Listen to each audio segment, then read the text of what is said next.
encontra aqui, né? Nessa oportunidade. Todos com saúde, sem dor. Então, vamos agradecer tudo que o Pai nos concede de bom, né? A nossa vida.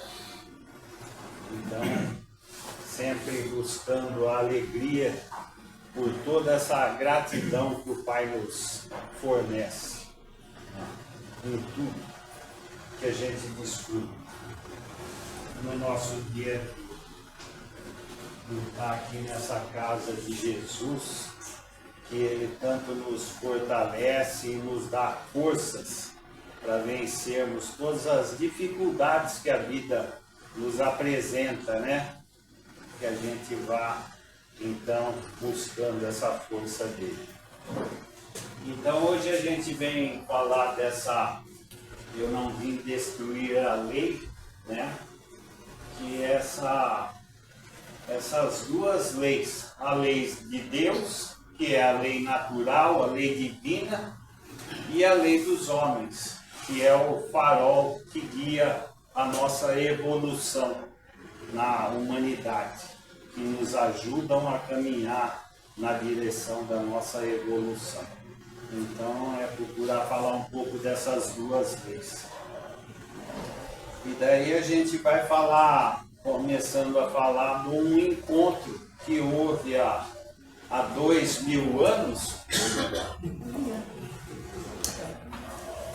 de uma personagem que tem auxiliado muito a gente aqui no Espiritismo, que é o Emmanuel. E essa pessoa que, através do Chico, tem escrito a maioria das coisas que a gente estuda, que a gente lê. Então é desse encontro que a gente vai estar falando. Essa personagem que era um senador romano, no tempo do Império Romano, né? Um senador orgulhoso, e que ele vem mantendo sempre essa posição de senador orgulhoso, de tanto poder, rico, né? Mas ele vem mantendo para nunca esquecer desse orgulho dele e desse encontro que ele teve com Jesus, que foi tão marcante na vida dele, que trouxe uma mudança tão significativa na vida dele. Então é disso que a gente vai começar falando nessa noite. Essa personagem tão importante que é para a gente, que a gente deve muito a ele, né? Então, quando ele se depara com Jesus, né? Diante daquela moralidade de Jesus, a hora que ele vê, ele está de joelhos, né? E Jesus começa a falar para ele da oportunidade que ele estava tendo, da transformação que ele poderia ocorrer na vida dele. Então ele fica muito emocionado e se vê de joelho diante dele, desse encontro tão forte que foi na época, né? E ele muito emocionado com as coisas que Jesus vem falando de humildade, de transformação, né? Mas uma hora ele consegue recuperar um pouco o pensamento dele e ele questiona, né? Mas quem é esse simples galileu que vem de uma região tão distante do Império Romano, de tão pouca importância, né? E ele questionando com ele, diante de um senador romano, a maior força do Império, né? Quem é esse Galileu? E Jesus, percebendo o que ia no coração dele, porque Jesus não precisa de palavras articuladas para saber o que vai no coração de cada um, né? Então, Jesus fala para ele, né? pensando. Então, ele fala isso, que todos os poderes do teu império são bem fracos e todas as suas riquezas bem miseráveis. As magnificências dos Césares são ilusões efêmeras de um dia, porque todos os sábios, todos os guerreiros serão chamados no momento oportuno aos tribunais da justiça de meu Pai que está no céu. Um dia deixarão de existir as suas águias poderosas, sob um punhado de cinzas misérrimas. Suas ciências se transformarão ao sopro dos esforços de outros trabalhadores mais dignos do progresso. Suas leis iníquas serão tragadas no abismo tenebroso desses séculos de impiedade, porque só uma lei existe e sobreviverá aos escombros da inquietação do homem, a lei do amor, instituída por meu Pai desde o princípio da criação. Então, olha só que fala de Jesus, né? Perante aquele senador orgulhoso que era o maior império da época, né? Quem visse aquele império, ou quem pensaria que poderia alguma coisa vinha desmoronar, né? Então, e a história nos revela quanto Cristo estava certo, né? Com a verdade. Porque, e aí, aonde está o Império Romano hoje? Cinzas, pó, né? Então Jesus inaugurou um novo reino na terra, no sentimento humano, no nosso coração, com a sua vida. É essa a nova fase depois da sua vida. É isso que ele inaugurou. Então, passado 2000 anos, há pessoas dispostas a darem a vida por ele. Então, aonde você vai, você encontra um tijolo da sua obra, pessoas tentando, estamos aqui, né?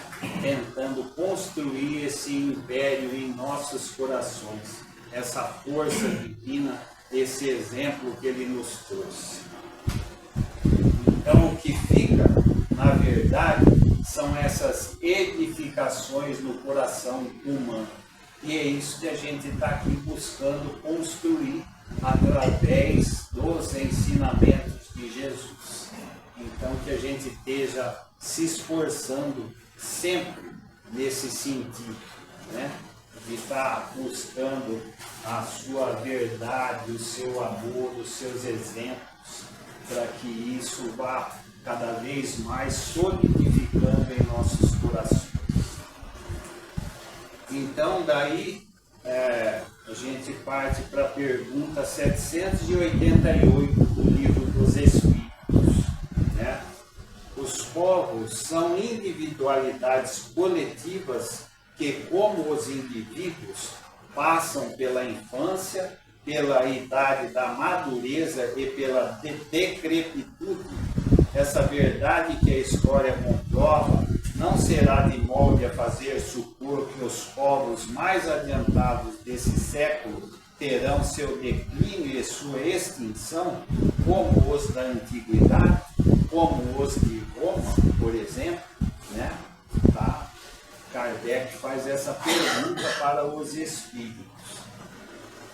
Então, os espíritos respondem, né? Os povos que apenas vivem a vida do corpo, aqueles cuja grandeza unicamente assenta na força e na extensão territorial, nascem, crescem e morrem, porque a força de um povo se exaure, como a de um homem. Aqueles cujas leis egoísticas abstam ao progresso das luzes e da caridade morrem, porque a luz mata as trevas e a caridade mata o egoísmo.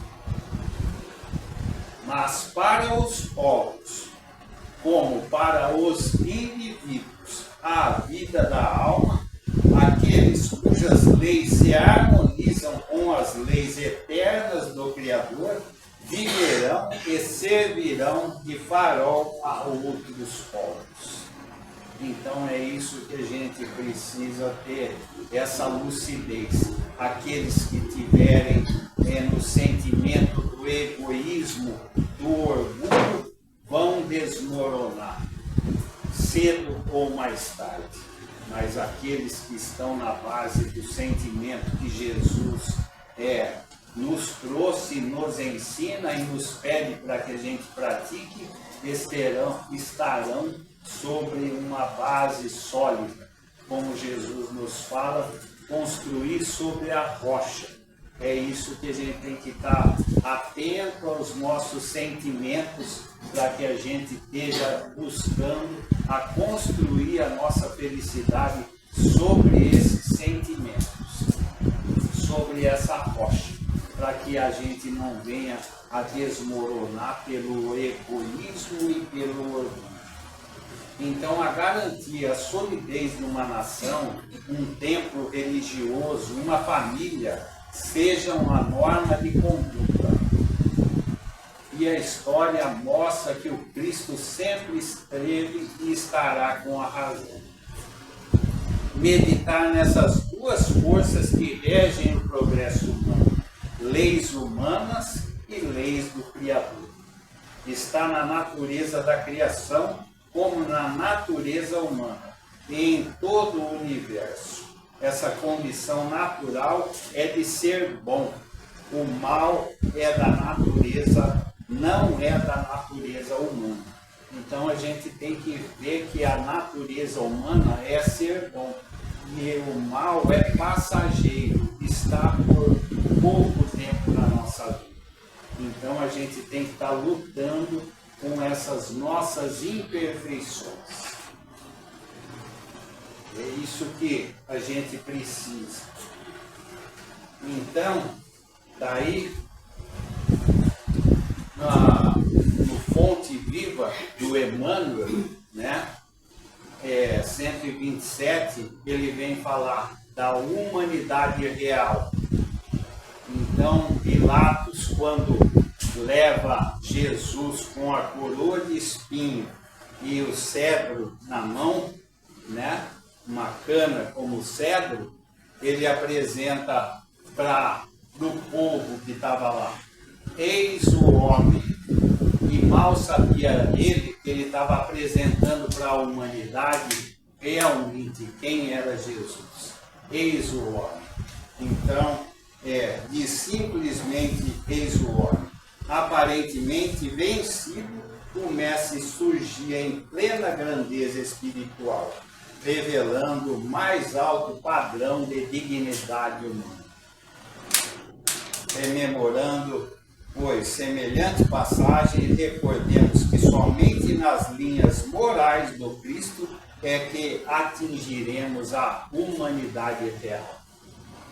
Então, é esse o nosso objetivo.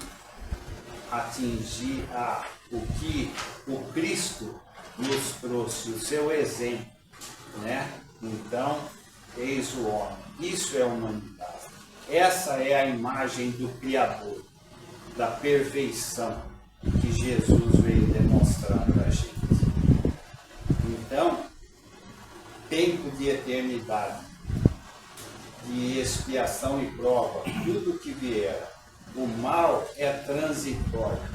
Então, o mal é transitório e a gente, diante da eternidade, nós temos que ver que o tempo nosso aqui, que estamos aqui em cima da terra, é curtíssimo. Então, a gente tem que estar deslumbrando o futuro da gente. Que a gente tem muito a que desfrutar como espíritos a vir vivenciar uma coisa muito maior, uma felicidade muito maior. Então é isso que a gente tem que estar visualizando. Se esses 4,5 bilhões de tempo fossem transformados num dia de 24 horas, a humanidade estaria sobre a Terra no último segundo, desde que a Terra foi criada. Se fosse transformado o tempo dos 4 bilhões e meio em 24 horas.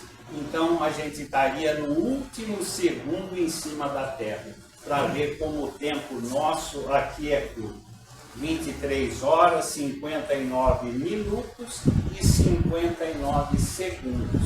Só no último segundo a gente estaria aqui em cima da Terra, para a gente ter noção da primitividade que a gente saiu, aonde a gente está e aonde a gente continua nessa jornada ao infinito. Então é isso que a gente tem que estar visualizando e se esforçando para vir conquistar as maravilhas que o Pai nos prepara e que Jesus veio mostrar para a gente. É isso que a gente tem que estar visualizando e se esforçando pela nossa transformação e a transformação do mundo, tendo essa fé, não deixando que o mal nos atrapalhe. Então, o mal é transitório. A lei natural, essa é a meta a ser alcançada. Esse é o oceano onde todos os rios vão desaguar. Então a gente tem que entender que todas as leis partem para este oceano, que são as leis divinas do nosso Pai que Ele nos trouxe com tanto carinho que Jesus veio apresentar para a gente. E é isso que a gente tem que estar se esforçando para estar tentando vivenciar essas leis, que ainda a gente tem tanta dificuldade. Mas só pelo nosso esforço, pela nossa dedicação, é que a gente vai conseguindo introduzir no nosso coração.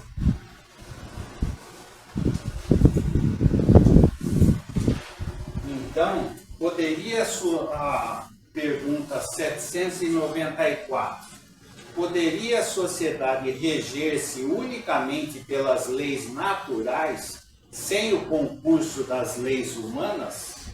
Poderia, se todos a compreendessem bem, se os homens a quisessem praticar, elas bastariam. Então, se a gente quiser praticar as leis de Deus, elas bastariam. Mas, infelizmente, a humanidade ainda não está se esforçando, não são esses propósitos de uma maneira determinada ainda, dos objetivos da humanidade. Então, Jesus, ele é um modelo. E Moisés,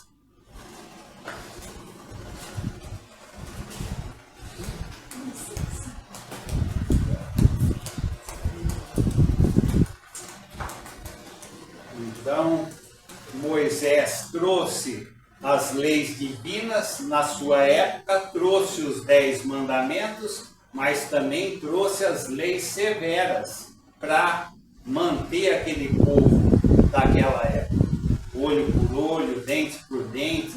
Então é como hoje, né? Então a gente tem as leis divinas já, mas a gente ainda tem essas leis severas que a gente ainda precisa.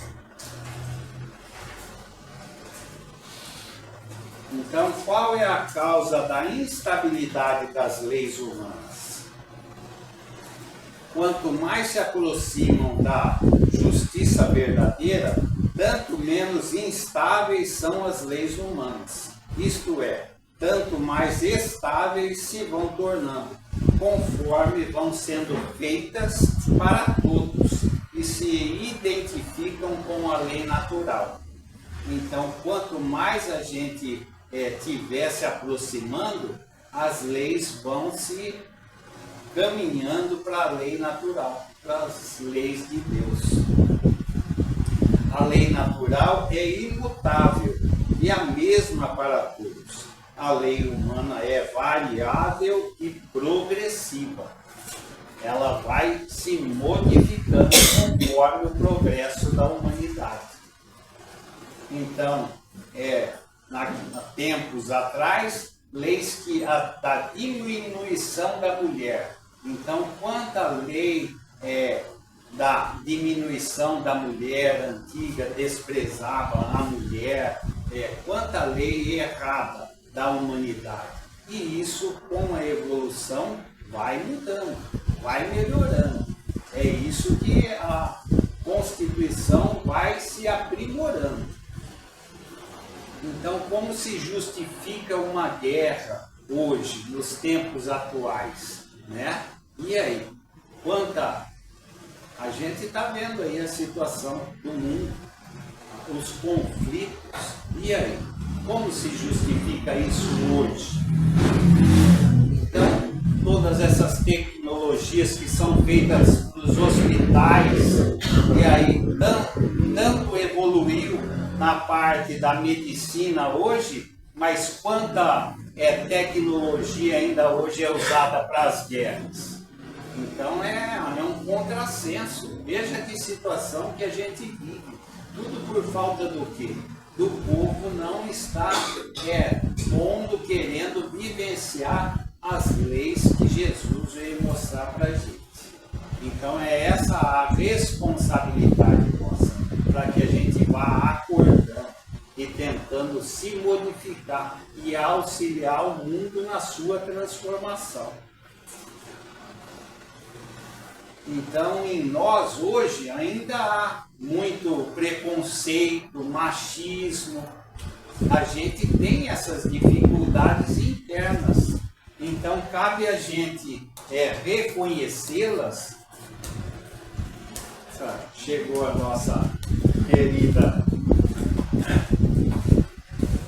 acalmou. Então essas coisas, essas dificuldades que a gente tem ainda dentro da gente, que a gente precisa estar reconhecendo e tentando modificar. Porque enxergar o problema do mundo é fácil, mas ir voltar para dentro da gente e reconhecer as nossas imperfeições, as nossas atitudes, os nossos preconceitos, os nossos julgamentos, as nossas condenações que nos afastam do nosso semelhante. Como é difícil de pôr as coisas que Jesus nos trouxe na prática. O sentimento de solidariedade, de fraternidade. Então, e aí?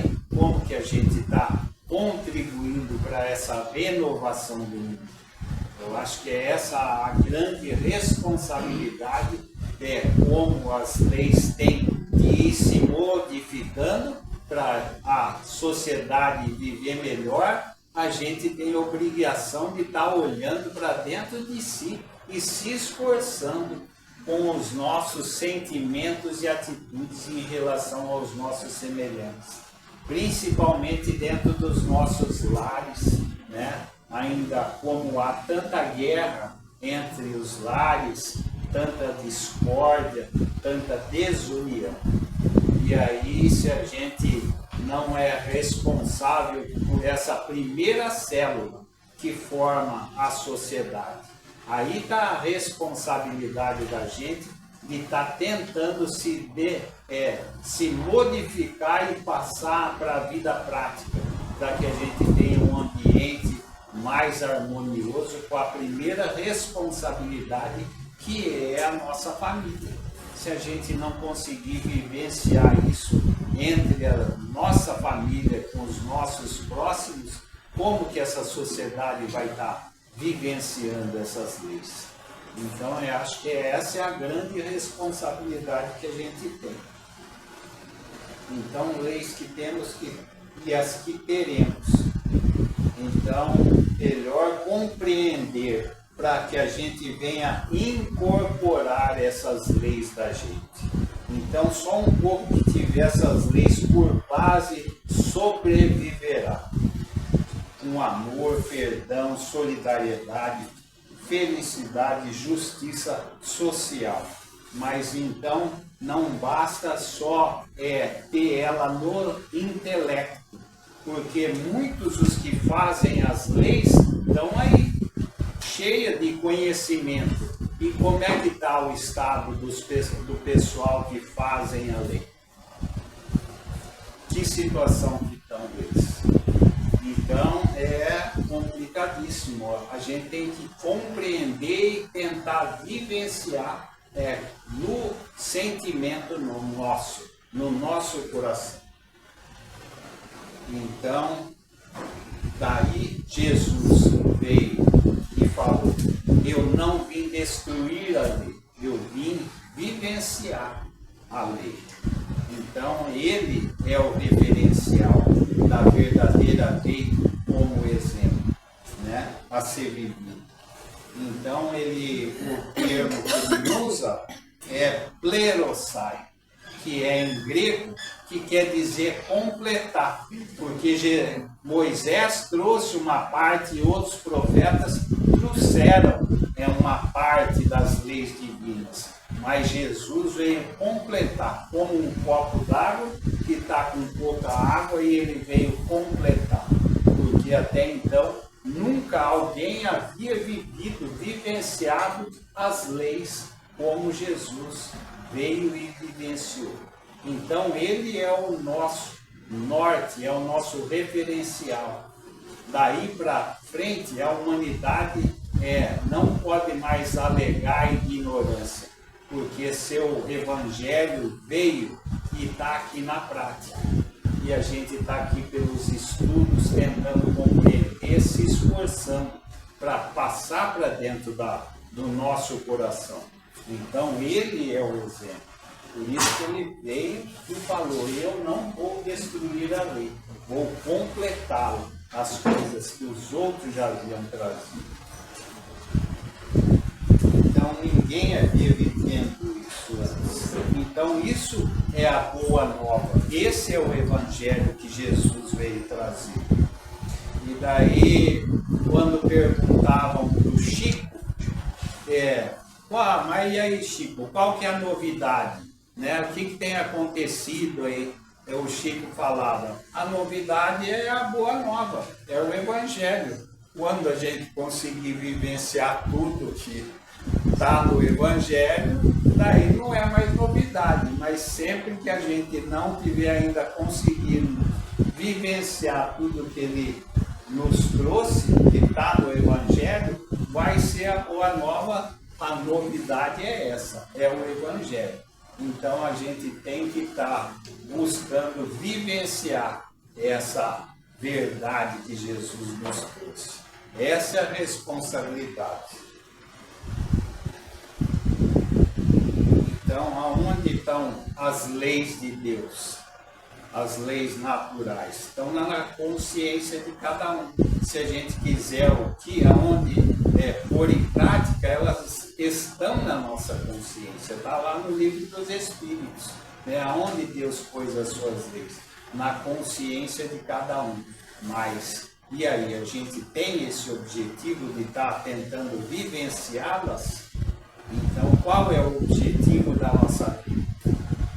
Porque só com essa transformação é que a gente vai caminhar numa sociedade mais feliz e cada um individualmente para a verdadeira felicidade.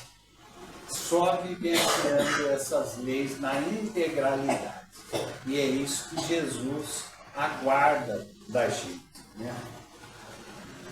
Então, Paulo fala que Jesus é o segundo Adão. O Adão primeiro, o imperfeito, somos nós, que vem caminhando. Mas o segundo Adão, que chegou na perfeição, é Jesus.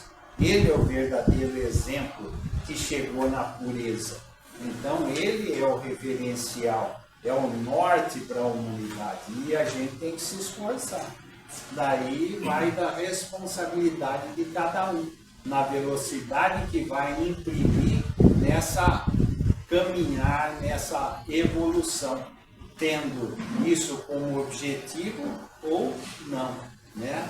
Daí, como Jesus fala, a semeadura é livre e a colheita é obrigatória. Então, Paulo também fala em Romanos, capítulo 10, versículo 4. O fim da lei é o Cristo. O final de todas as leis da humanidade é o Cristo. Então, uma hora a humanidade caminha para lá. Jesus trabalha para isso. Então, diante de todas as dificuldades que a gente está vendo aí no mundo, a gente não pode deixar a nossa fé se abalar. Por isso que a gente precisa dele. Porque muitas vezes quando a gente vê as situações aí, as dificuldades do mundo, a nossa fé balança. E aí? Mas Jesus, ele vai implantar. O fim da lei é o Cristo e os seus objetivos. E ele trabalha o tempo todo para que isso aconteça. Isso a gente fortalece a nossa fé, sabendo e tendo a certeza que os seus objetivos serão alcançados, porque é o propósito do Pai. Toda árvore que meu Pai não plantou será arrancada. Essa certeza que a gente precisa ter, que o mal é temporário, mas quanto tempo vai demorar para a gente atingir esses objetivos? O que eu estou fazendo da minha parte que me cabe?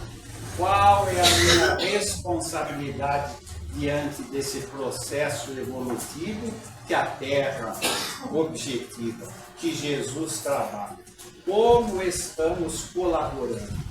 Qual é a minha parte que nos cabe? Então eu acho que é essa a grande responsabilidade que Paulo fala quando acorda tu que dormes, acorda para os objetivos reais que o Pai criou a gente. E muitas vezes a gente não tem essa lucidez e está se esforçando à altura. Por isso que Jesus carregou a cruz, porque ele falou que não ia ser fácil. A coisa aqui não é fácil, não é fácil mesmo. Mas a gente tem que ter isso como prioridade e objetivo principal na vida da gente. Para que essa modificação ocorra, a gente aproveita o tempo que nos foi concedido aqui da encarnação da melhor maneira possível. A gente consiga se transformar um pouco e chegar do outro lado com uma consciência mais leve, por ter feito a nossa parte que nos cabia, com a nossa modificação interna, porque foi feita programação para a gente estar aqui, se esforçaram, acharam pai e mãe, arrumaram uma família para a gente, e aí, como eu estou aproveitando o meu tempo? Porque a fila para descer aqui é grande. E aí, estamos ocupando o lugar de outros que estão desejosos de estarem na nossa posição. E hoje estamos aqui. E nem sempre estamos focados e aproveitando o real, os propósitos que Jesus nos mostra.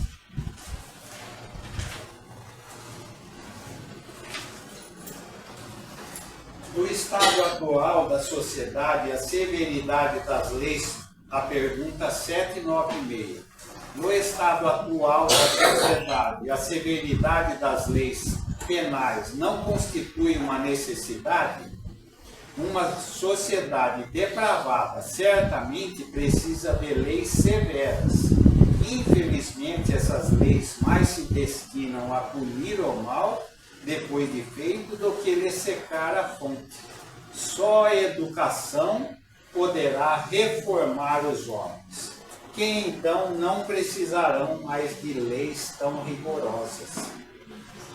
Só as leis não transformam apenas, elas inibem da gente matar, de roubar. Então a gente está sendo inibido só pelas leis atuais, que são severas. À medida que a gente for se modificando, vão se melhorando, vão se atenuando. Então a gente precisa se transformar pela educação. E o que é educação?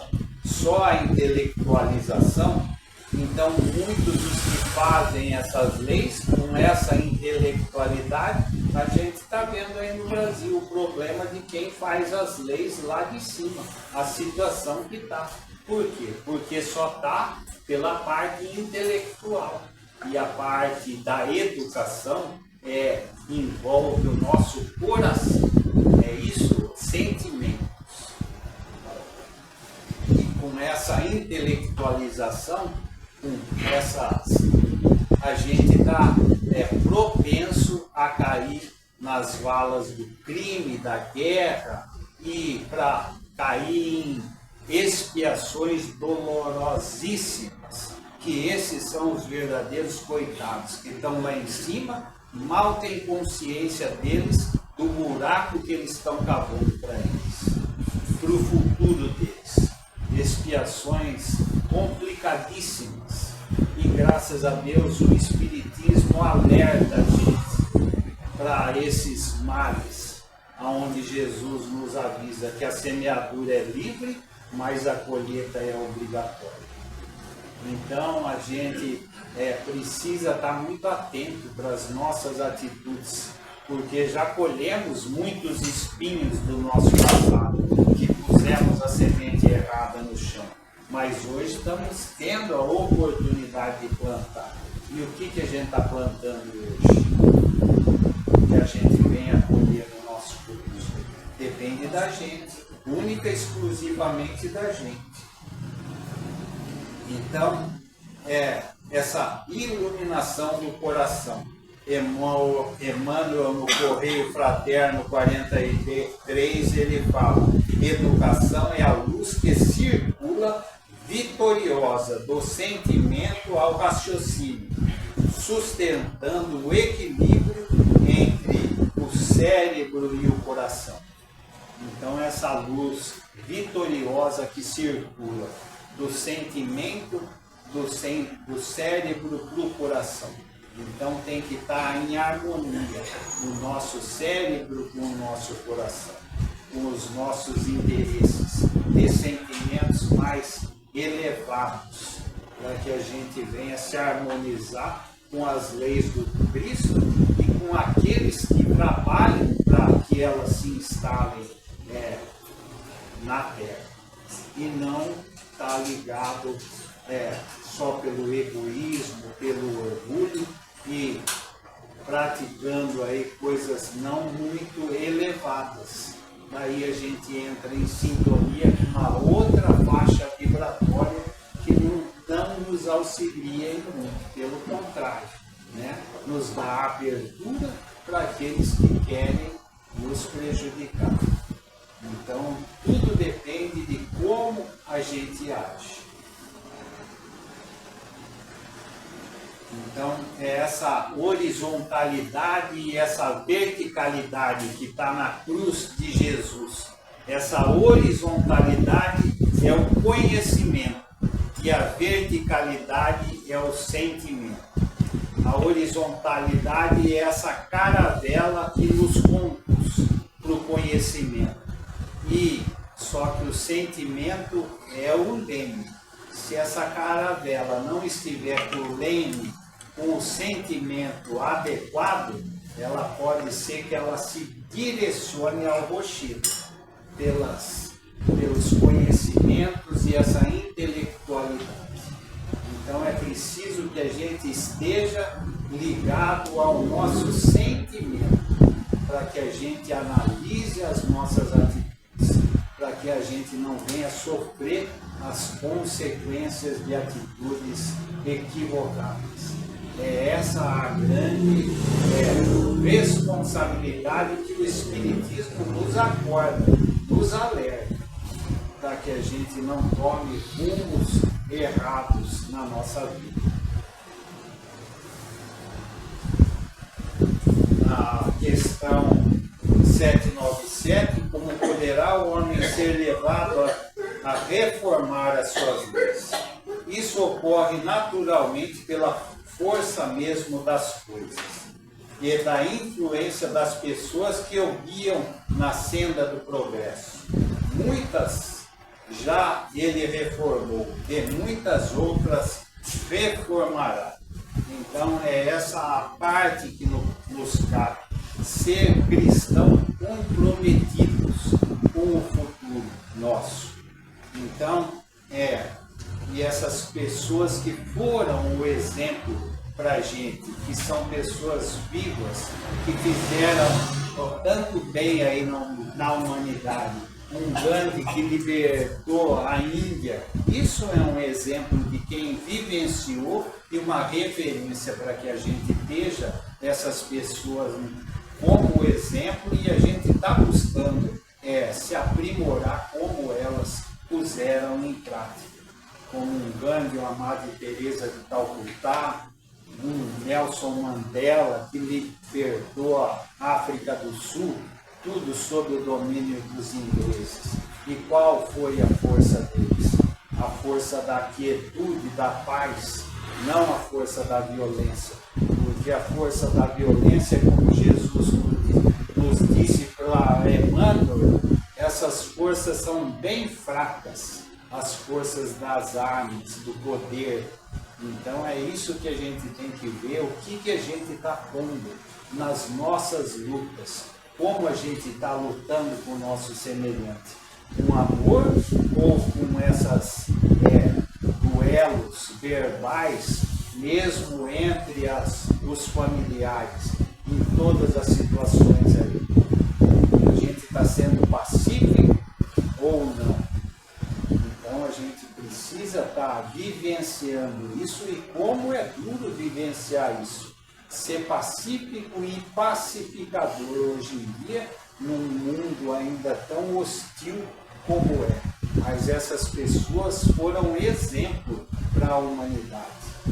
Então veja só, os primeiros cristãos são exemplos vivos que devem estar dentro dos nossos objetivos, para que a gente venha buscar essas forças dentro da gente, aqueles que estão nos auxiliando, entrar em sintonia com eles para que a gente vença as nossas agressividades internas. Então esse convite que Jesus nos faz, em Mateus 5,20 ele fala: se a vossa justiça não exceder a dos escribas e fariseus, não entrareis no reino dos céus. Porque se a gente só ficar com esses objetivos aqui da materialidade e nem um objetivo superior, a gente não vai desfrutar de um bem-estar futuro. Então, olha só como é que Jesus já nos chama a atenção lá atrás. Então, quem não quer desfrutar da felicidade, da verdadeira felicidade, mas a gente tem que trabalhar para procurado sair do comum, dessa horizontalidade só da parte material e se esforçado para objetivos mais superiores, aí cada um, como o Espiritismo é bonito e nos dá essa liberdade, como Jesus não impõe nada para a gente, nem Deus interfere no livre-arbítrio, mas cada um segundo as suas obras. Então é esse esforço que a gente tem que estar buscando pôr em prática. Todos os estudos nos ajudam a melhor compreender as leis de Deus. Estamos aqui estudando o Evangelho na terça-feira. Estamos aqui no sábado estudando a situação das pessoas que estão do outro lado. E como isso nos auxilia a estar vendo o nosso futuro, jogando a responsabilidade em cada um dos nossos ombros, para que a gente acorde e venha colher resultados futuros melhores. Mas depende justamente de cada um. Jesus nos fez o convite. O convite foi feito há 2000 anos, mas depende de nós. Então, todos os homens facultou Deus os meios de conhecer sua lei, todos podem conhecê-la, mas nem todos a compreendem. Os homens de bem e os que se decidem a investigá-la são os que melhor as compreendem. Todos, entretanto, a compreenderão um dia, porquanto forçoso é que o progresso se efetue. Façamos a nossa parte. Pergunta 619 do Livro dos Espíritos. Então você veja como é que dentro do Livro dos Espíritos, quantas informações tem e tanto nos auxiliam a gente a estar buscando compreender melhor. Mas quantos estudam a fundo? Divaldo lia uma pergunta do Livro dos Espíritos todos os dias. Todos os dias ele lia uma pergunta do Livro dos Espíritos. Então a gente tem dedicado os estudos que aqui a casa proporciona, de uma maneira séria e dedicada, quanto isso está nos auxiliando a compreender as coisas melhores, quanto pode nos abrandar a nossa vida, buscando essa força através do esforço da verdadeira compreensão. Então é isso que a gente precisa estar buscando, aproveitar o tempo daqui da melhor maneira possível. Então, como que a gente começou com a fala do Emmanuel, né, há 2000 anos, então você vê que ele é o verdadeiro exemplo e como ele tem nos auxiliado. Porque Jesus falou para ele, cabe você me seguir agora ou há milênios. Né? Então ele assumiu a responsabilidade. E como ele tem nos auxiliado na nossa evolução. Porque a maioria dos estudos, o que é? Das psicografias que o Chico fez? É ele. Então a gente tem que valorizar muito, ver o exemplo que pelo seu esforço, aonde ele consegue nos auxiliar o tempo todo, trazendo tantos esclarecimentos que você lê uma linha dele, você precisa quebrar a cabeça para entender, diante da profundidade que está ali, numa linha, como ele consegue. Então você vê aqueles que se esforçaram pela sua transformação. Então, no Pão Nosso, o Emmanuel fala no futuro, né? Quando o homem gravar na própria alma os parágrafos luminosos da lei divina, o companheiro não repreenderá o companheiro, o irmão não denunciará outro irmão, o cárcere cerrará suas portas, os tribunais quedarão em silêncio, canhões serão convertidos em arados, homens de armas volverão à sementeira do sol. O ódio será expulso do mundo, as baionetas repousarão, as máquinas não vomitarão chamas para o incêndio e para a morte, mas cuidarão pacificamente do progresso planetário. A justiça será ultrapassada pelo amor. A justiça funciona até que o amor tome posse do coração e da vida. Então é isso que desejamos a todos nós, né? Que a gente deixe esse coração ser envolvido por esse amor de Jesus que tanto nos auxilia e que nos fez o convite há 2000 anos para que a gente, pelo nosso próprio esforço, vá caminhando com uma felicidade real, nos auxiliando nessa caminhada ainda dolorosa, mas que com o apoio de todos, nós nos sentimos mais fortalecidos, em condição de vencer todas as dificuldades que a vida nos apresenta. Porque só com ele é que a gente realmente tem as forças necessárias para vencer todas as dificuldades. Tendo ele como exemplo e seguindo o seu esforço. Ele que trabalha há tanto tempo pelo bem-estar de cada um e nos conhece profundamente. Que estejamos, então, cada vez mais abertos abrindo os nossos sentimentos a Ele.